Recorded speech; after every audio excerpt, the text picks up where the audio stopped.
금리가 내렸습니다. 보통 이럴 때 집값은 어떻게 될까요? 상식적으로는 대출이 싸지니까 집값이 오릅니다. 그런데 지금은 다릅니다. 금리가 내리기 전부터 이미 오르고 있었고, 금리가 내린 뒤에도 계속 오르고 있습니다. 전문가도, 중개사도, 연구소도 모두 한 목소리로 말합니다. 수도권 집값 계속 오른다. 그런데 잠깐만요. 이 사람들 틀린 적 없었을까요? 오늘 우리는 그 질문부터 시작하겠습니다. 여러분, 한번 생각해 보십시오. 2022년에 집값이 꺾이기 직전, 전문가들은 뭐라고 했을까요? 서울 집값은 구조적으로 오를 수밖에 없다. 네, 그랬습니다. 그로부터 1년 반 동안 서울 아파트 평균 가격은 약 30% 가까이 하락했습니다. 노원구, 도봉구 같은 외곽 지역은 40% 넘게 빠진 단지도 나왔습니다. 그때도 전문가들은 오른다고 했습니다. 그리고 지금도 오른다고 합니다. 과연 이번엔 다를까요? 자, 오늘 우리가 추적할 사건은 하나입니다. 수도권 집값은 왜 다시 오르고 있는가? 그리고 그 상승의 진짜 구조는 무엇인가? 단순히 금리 때문이라고 하기엔 설명이 부족합니다. 공급 부족 때문이라고만 하기엔 뭔가 빠진 것 같습니다. 우리는 오늘 단서를 하나씩 추적하면서 집값 상승의 진짜 범인을 잡으러 갑니다. 먼저 첫 번째 단서부터 보겠습니다. 숫자입니다. 한국부동산원 자료에 따르면 2025년 들어 서울 아파트 매매 가격 지수는 꾸준한 상승세를 보이고 있습니다. 특히 강남 3구와 마용성, 그러니까 마포 용산 성동구 중심으로 상승폭이 집중되고 있습니다. 수도권 전체로 보면 경기도 과천, 성남 분당, 하남 등 이른바 일기 신도시 인근 지역도 다시 들썩이고 있습니다. 2025년 초 기준으로 서울 아파트 중위 매매 가격은 약 9억 원에서 9억 5천만 원 수준을 오가고 있습니다. 불과 3년 전인 2022년 고점 당시와 비교해도 비슷하거나 오히려 일부 지역은 이미 넘어선 상태입니다. 그런데 이상합니다. 금리는 2023년부터 3.5%로 묶여 있다가 2024년 하반기에 한국은행이 두 차례에 걸쳐 0.5%포인트를 내렸습니다. 기준금리가 3.0%가 된 겁니다. 그런데 주택담보대출 금리는 여전히 3%대 중후반을 오가고 있습니다. 역사적으로 보면 여전히 높은 수준입니다. 2020년, 2021년 집값이 폭등하던 시기에는 대출금리가 2%도 안 됐으니까요. 지금은 그때보다 훨씬 돈 빌리는 비용이 비쌉니다. 그런데도 집값은 오릅니다. 도대체 왜일까요? 이게 바로 첫 번째 단서입니다. 금리만으로는 이 상승을 설명할 수 없다는 것. 그럼 진짜 이유는 뭘까요? 단서를 하나씩 더 추적해 보겠습니다. 두 번째 단서는 공급입니다. 아파트가 얼마나 지어지고 있냐는 얘기입니다. 국토교통부 주택건설인허가 통계를 보면 2022년부터 인허가 물량이 급감했습니다.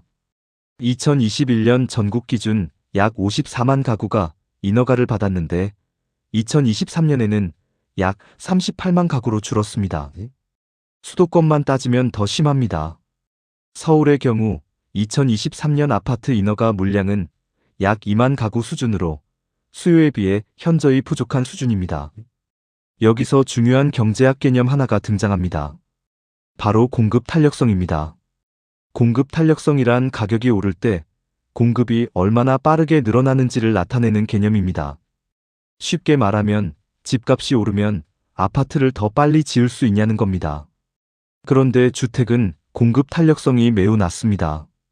땅을 사고 인허가를 받고 착공하고 완공하기까지 최소 35년이 걸립니다. 그러니까 지금 집값이 오른다고 해도 그에 대응하는 공급이 실제로 시장에 나오려면 몇 년이 더 걸린다는 뜻입니다. 이미 2022년부터 2023년에 인허가가 줄었다는 건 2025년부터 2027년 입주 물량이 부족하다는 예고탄입니다. 실제로 부동산 알백14와 같은 민간 연구기관들은 2025년부터 2026년 서울 아파트 입주 물량이 연간 2만 가구 내외에 그칠 것으로 전망했습니다. 서울 가구 수가 400만을 넘는다는 점을 감안하면 이는 0.5%도 안 되는 수준입니다. 수요는 그대로인데 새 물건은 안 나온다. 이것이 두 번째 단서입니다. 그런데 잠깐, 여기서 여러분이 이런 생각을 하실 수도 있습니다. 그래도 서울 인구가 줄고 있다던데? 맞습니다. 서울 인구는 계속 줄고 있습니다. 2010년 1000만 명이 넘었던 서울 인구는 지금 940만 명 수준으로 떨어졌습니다. 그런데 집값은 왜 오를까요? 여기에 세 번째 단서가 있습니다. 세 번째 단서, 가구 수의 증가입니다. 인구가 줄어도 가구 수는 오히려 늘고 있습니다. 통계청 자료에 따르면 1인 가구와 2인 가구의 비중이 폭발적으로 늘고 있습니다. 2023년 기준으로 서울 전체 가구 중 1인 가구 비율이 약 35%를 넘었습니다. 이혼율 증가, 비혼 트렌드, 고령화로 인한 독거노인 증가 등이 맞물리면서 사람 수는 줄어도 필요한 집의 수는 오히려 늘어나는 구조가 된 겁니다. 10명이 5가구에 살다가 이제 10명이 7가구에 사는 상황. 그러면 필요한 집이 더 늘어나겠죠. 그리고 또 하나, 수도권 집중 현상입니다. 지방 인구가 계속 서울과 경기도로 빠져나오고 있습니다. 한국고용정보원 자료에 따르면 2023년 기준으로 소멸 위험 지역에 해당하는 시군구가 전국 228개 중 절반이 넘는 118개에 달합니다. 지방은 비어가고 수도권은 더 몰리는 구조. 이것이 세 번째 단서입니다. 자, 이제 단서가 3개 모였습니다. 금리 하락, 공급 부족, 그리고 구조적 수요 유지. 이 세 가지가 결합하면 집값은 오를 수밖에 없다는 논리가 성립합니다. 그런데 여기서 우리가 정말 살펴봐야 할 게 있습니다. 이 상승, 모두에게 공평하게 찾아오는 걸까요?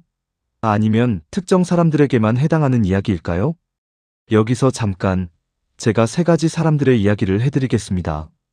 첫 번째는 30대 직장인 김지수 씨입니다. 서울에서 혼자 살며 월세 60만 원짜리 원룸에 살고 있습니다. 월급은 세후 280만 원. 저축을 열심히 해서 3년 만에 4천만 원을 모았습니다. 그런데 서울 아파트 평균 가격이 9억 원입니다. 주택담보대출을 최대로 받아도 보통 집값의 50%에서 60%, 그러니까 약 4억 5천만 원에서 5억 원 수준이 한계입니다. 나머지 4억에서 4억 5천만 원은 본인이 가지고 있어야 합니다.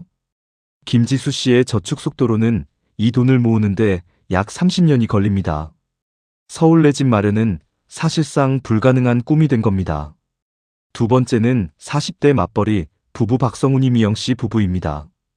경기도 의정부에서 전세로 살고 있습니다.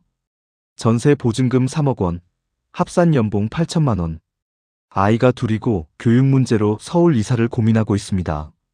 마포나 노원 쪽 아파트를 보러 다니는데 30평대가 10억 원은 기본입니다. 대출 이자만 월 200만 원이 넘습니다. 두 사람 월급 합치면 세후 520만 원인데 이자로 200만 원 내고 생활비 250만 원 쓰면 남는 게 없습니다. 아이들 학원비는 어디서 나와야 할까요? 세 번째는 60대 은퇴자 최병국 씨입니다. 30년 전에 서울 노원구에 아파트를 샀습니다. 그 집이 지금 8억 원이 됐습니다. 종이 위에서는 부자가 됐습니다. 그런데 문제가 있습니다. 이 집을 팔면 양도소득세가 나오고 다운사이징 하려 해도 서울 내 작은 아파트도 다 올랐습니다. 현금이 필요한데 집이 있으면 각종 복지 혜택에서는 제외됩니다. 자산은 있는데 현금은 없는 이른바 하우스 푸어 혹은 자산 부자 현금 빈자 상태가 된 겁니다. 이 세 사람 모두 집값 상승에 영향을 받고 있지만 그 방향은 완전히 다릅니다. 집 있는 사람은 자산이 늘었지만 쓰기 어렵고 집 없는 사람은 점점 더 멀어지고 중간에 낀 사람은 이러지도 저러지도 못합니다. 자, 이제 본론 중의 본론입니다. 집값 상승의 구조를 돈의 흐름으로 해부해 보겠습니다. 서울 마포구의 전용 84제곱미터, 흔히 말하는 34평 아파트를 기준으로 잡겠습니다. 현재 시세가 약 12억 원이라고 가정합니다. 이 12억 원이라는 가격이 어떻게 구성되어 있는지 개발원가 기준으로 분해해 보겠습니다. 먼저 땅가, 즉 토지비입니다. 서울 도심 재건축이나 재개발 아파트의 경우 토지비가 전체 분양가의 5,060%를 차지합니다. 12억 원짜리 아파트에서 토지비는 약 6억 원에서 7억 원 수준입니다. 대한주택건설협회 자료에 따르면 서울 아파트 분양 원가에서 토지비 비중은 평균 55% 수준입니다. 그러니까 12억 원 중 약 6억 6천만 원은 그냥 땅값입니다. 다음은 공사비, 즉 건축비입니다. 한국건설산업연구원에 따르면 최근 건설 원자재 가격 상승과 인건비 증가로 서울 아파트 3.3제곱미터당 공사비가 600만 원에서 800만 원까지 올랐습니다. 34평 기준으로 환산하면 대략 2억 원에서 2억 7천만 원 수준입니다. 여기에 설계비, 감리비, 각종 부담금이 더해집니다. 광역교통시설 부담금, 학교용지 부담금 등을 합치면 약 3천만 원에서 5천만 원이 추가됩니다. 그 다음엔 금융비용입니다. 건설사가 땅을 사고 공사하는 기간 동안 대출 이자를 내야 합니다. 보통 프로젝트 파이낸싱이라고 하는 PF 대출을 받는데 이 이자 비용이 총 원가의 10%에서 15% 수준입니다. 12억 원 기준으로 약 1억 2천만 원에서 1억 8천만 원. 그리고 건설사 이익과 시행사 이익입니다. 시행사는 개발을 기획하고 인허가를 받는 곳이고 건설사는 실제로 짓는 곳입니다. 이 둘의 이익을 합치면 대략 10%에서 20% 수준, 약 1억 2천만 원에서 2억 4천만 원 범위입니다. 자, 정리해 봅시다. 토지비 6억 6천만 원, 건축비 2억 4천만 원, 각종 부담금 4천만 원, 금융비용 1억 5천만 원, 시행건설 이익 1억 원, 합계 약 12억 원 안팎입니다. 얼핏 보면 12억 원짜리를 팔아서 남는 게 1억 원이니까 괜찮아 보이죠? 그런데 여기서 핵심이 등장합니다. 이원가 구조에서 가장 큰 비중을 차지하는 땅값. 이 땅값은 도대체 누가 결정하는 걸까요? 바로 시장입니다. 그리고 시장의 땅값은 결국 주변 아파트 시세에 연동됩니다. 아파트 가격이 오르면 땅값도 오릅니다. 땅값이 오르면 분양가가 오릅니다. 분양가가 오르면 주변 기존 아파트 가격이 다시 오릅니다. 이것이 바로 집값 상승의 자기 강화 구조입니다.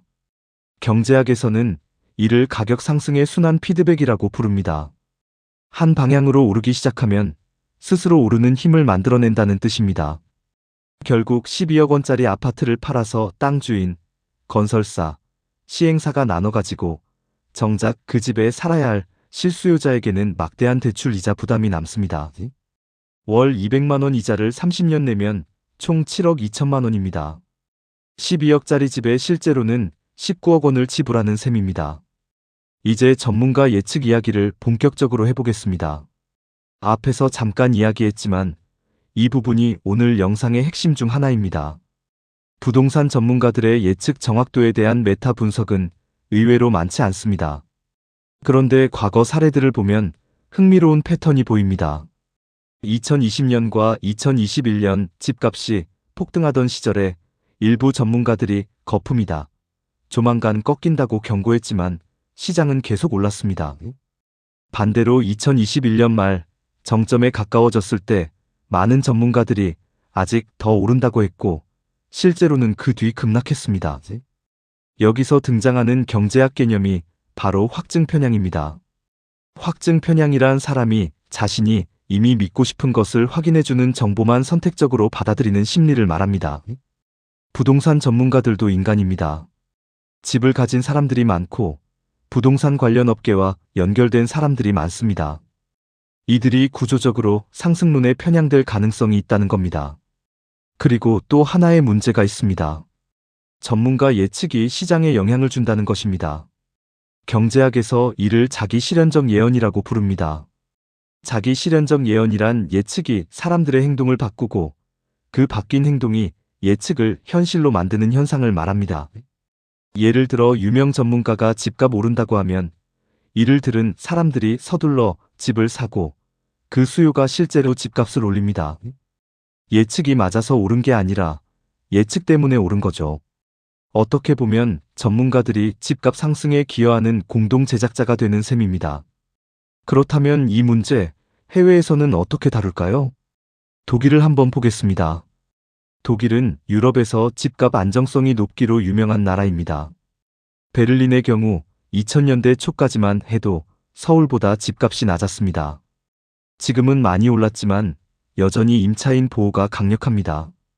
독일의 핵심 제도 중 하나가 미에트 브레이크, 우리말로 임대료 제동장치입니다. 이는 임대료를 지역 평균의 10% 이상 올리지 못하도록 법으로 제한하는 제도입니다. 베를린 기준으로 2019년에는 더 강력한 임대료 동결법을 시행하기도 했습니다. 집을 사지 않아도 안정적으로 살 수 있는 구조를 만들어 놓은 겁니다. 그 결과 독일의 자가 보유율은 약 45%에서 50% 수준으로 우리나라의 60%에 비해 낮습니다.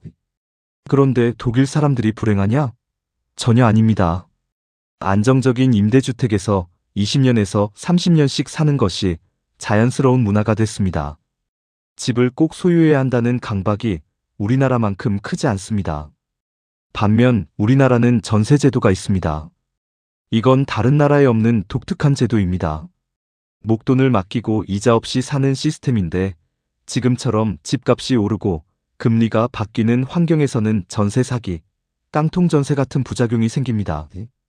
2022년부터 2023년에 전국적으로 발생한 대규모 전세 사기 피해가 이를 증명합니다. 피해 규모가 수천억 원에 달하고 피해자가 수만 명에 이르렀습니다. 이제 다른 업종과 비교를 해보겠습니다. 상식적으로 생각해보면 자동차가 더 비쌀 것 같습니다. 수천만 원짜리 물건이니까요. 그런데 한국에서 자동차의 가격 대비 소득 비율, 즉 연소득 대비 자동차 가격을 보면 평균 연봉의 0.7배에서 1배 수준입니다. 반면 서울 아파트는 평균 연봉의 15배에서 20배에 달합니다. 집이 자동차보다 15배에서 20배 더 많은 연봉을 써야 살 수 있는 물건이라는 뜻입니다. 더 놀라운 건 자동차는 사는 순간부터 가치가 떨어지는데 집은 오를 것이라는 기대가 있다는 겁니다. 그러니 모두가 집에 집착하는 겁니다. 경제학에서는 이를 포로시장이라는 개념으로 설명하기도 합니다. 포로시장이란 소비자가 특정 상품을 구매하지 않을 수 없게 묶여있는 시장을 말합니다. 사람은 어딘가에 살아야 합니다. 그 선택지가 매우 제한적일 때 공급자는 가격 결정권을 갖게 됩니다. 집이 바로 그런 시장입니다. 먹지 않을 수는 있어도 사는 곳은 포기할 수 없으니까요. 자, 이제 마지막 단계입니다. 이 상황이 앞으로 어떻게 변할 것인지, 그리고 구조를 바꾸려면 무엇이 필요한지 얘기해 보겠습니다. 미래 전망 먼저입니다. 단기적으로, 즉 2025년부터 2026년 사이에는 수도권 집값의 완만한 상승세가 이어질 가능성이 높습니다. 이유는 세 가지입니다. 첫째, 입주 물량 부족이 지속됩니다.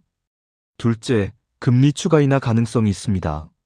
셋째, 2024년부터 2025년 사이 정비사업 규제 완화로 재건축 재개발 기대감이 살아있습니다. 다만 상승폭은 2021년처럼 급격하지는 않을 것입니다. 가계부채가 GDP의 100%를 넘는 현재 상황에서 정부와 한국은행이 급격한 상승을 가만히 두지 않을 것이기 때문입니다. 중기적으로 2027년부터 2030년을 보면 변수가 많아집니다. 1기 신도시 재건축이 본격화되면 공급이 늘 수 있습니다. 인구 감소 효과가 더 뚜렷하게 나타날 수 있습니다. 하지만 수도권 집중 현상이 완화되지 않는다면 서울과 인접 경기도의 집값은 구조적으로 지지받을 가능성이 높습니다. 장기적으로는 기술의 역할에 주목해야 합니다. 재택근무의 확산, AI 기반 원격 업무 환경이 정착되면 반드시 수도권에 살아야 할 이유가 줄어들 수 있습니다. 이미 코로나 이후 경기도 외곽, 충청권 일부 도시의 집값이 상승한 것도 이런 맥락입니다. 다만 이 변화가 집값에 본격적으로 반영되려면 최소 10년 이상의 시간이 필요할 것으로 보입니다. 그렇다면 구조적 해결책은 뭘까요? 첫 번째, 공공임대주택의 질적 확대입니다. 지금 우리나라 공공임대주택 비율은 전체 주택의 약 8%에서 9% 수준입니다. 오스트리아 빈은 무려 60%입니다. 빈의 공공임대는 단순히 저소득층을 위한 곳이 아닙니다. 중산층도 거주하는 품질 높은 주거 공간입니다. 내 집을 꼭 소유하지 않아도 안정적으로 살 수 있는 대안을 만드는 것, 이것이 핵심입니다. 두 번째, 토지 가격 안정화 정책입니다. 앞서 봤듯이 아파트 분양가의 55%는 땅값입니다. 땅값을 잡지 않고는 집값을 잡을 수 없습니다. 토지공 개념을 강화하거나 공공이 토지를 보유하고 건물만 분양하는 토지임대부 주택 방식을 확대하는 것이 하나의 해법이 될 수 있습니다. 실제로 서울시가 추진한 일부 토지임대부 사업에서 분양가가 주변 시세의 60%에서 70% 수준에서 공급된 사례도 있습니다. 세 번째, 지역균형 발전 정책의 실질적 추진입니다. 집값 문제의 근본에는 모든 것이 수도권에 집중되어 있다는 구조적 문제가 있습니다. 좋은 일자리, 좋은 학교, 좋은 병원이 다 서울에 몰려 있으니까 사람들이 서울로 몰리고 집값이 오르는 겁니다. 행정수도 이전, 공공기관 이전, 지방 거점 도시 육성 등이 단기적으로 효과를 내기는 어렵지만 장기적으로는 이 방향이 맞습니다. 여러분, 오늘 우리는 긴 여정을 함께 했습니다. 금리가 내려도 집값이 오르는 이유, 전문가들이 오른다고 할 때 얼마나 믿어야 하는지, 집값 상승이 구체적으로 어떤 구조로 작동하는지, 그리고 해외에서는 어떤 방식으로 그 문제를 다루는지까지 추적해봤습니다. 결론을 말씀드리겠습니다. 수도권 집값 상승은 단순히 금리나 심리의 문제가 아닙니다. 공급 구조, 인구 구조, 토지 제도, 도시 집중, 전문가 예측의 자기 실현 효과까지 복잡하게 얽혀있는 구조적 문제입니다. 그리고 이 구조를 바꾸지 않으면 집값은 단기 등락을 거치더라도 장기적으로는 계속 오를 가능성이 높습니다. 그렇다면 여러분은 어떻게 생각하십니까? 지금 집을 사는 것이 맞다고 생각하십니까? 아니면 기다리는 것이 맞다고 생각하십니까? 댓글에 여러분의 생각을 남겨주십시오. 특히 지금 무주택이신 분들 또는 최근에 집을 사신 분들의 이야기가 궁금합니다. 여러분의 경험이 이 채널을 더 풍부하게 만들어줍니다. 다음 영상에서는 전세제도의 미래를 다룰 예정입니다. 전세 사기가 폭발한 이유, 전세제도 자체가 흔들리고 있습니다. 월세화가 빠르게 진행되고 있는데 이것이 우리 경제와 부동산 시장에 어떤 파장을 가져올지 분석해드리겠습니다. 기대해 주십시오. 오늘 영상이 도움이 되셨다면 구독과 좋아요 부탁드립니다. 여러분의 구독 하나가 이 채널이 더 깊은 경제 분석을 계속할 수 있는 힘이 됩니다. 다음 영상에서 뵙겠습니다.